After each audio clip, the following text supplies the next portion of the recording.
Morning, Carl. Mixed open, but the banks are helping, and they're saying the right things about the consumer. That's the most important thing. Let's take a look at the sectors today. Bank, again, KBE to the upside. Most of the banks reporting earnings are on the upside today. Materials sort of mixed elsewhere. Healthcare, tech's a little weaker. Some of the software stocks are a little bit weaker. Adobe got a downgrade over at Citi. Salesforce, Autodesk, also a little bit on the weak side. So it's software that's the weak part of tech here. The banks today, numbers were mostly really good overall. Again, Bank of America, PNC, U.S. Bancorp trading up. Comerica is just about flat right here. But the important thing is, remember the U.S. consumer, the linchpin of the global economy. If they go south, everything goes south. And generally, very positive comments on the consumer. We saw that yesterday with J.P. Morgan. But look at PNC. Loan growth was strong, they said, in both commercial and the consumer sectors.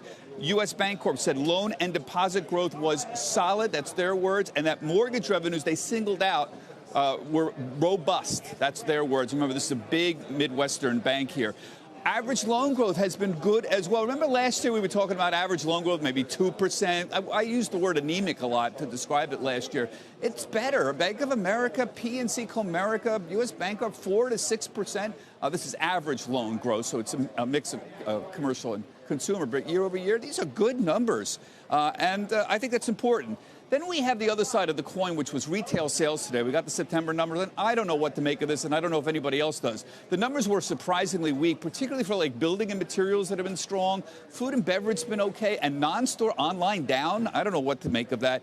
My sense is this is probably an outlier. I think we need to just see some more data.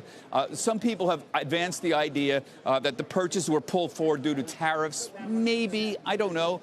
August, remember, there was a lot of recession talk in August, and consumer confidence was weaker. That may have impacted retail sales in not so subtle ways. Overall, retail sales were up 4.1% year over year, not month on month. Those are good. That's the second best month of the year. August had really good back to school sales, it seemed to me. So I don't know. I think we should just wait for more data on this.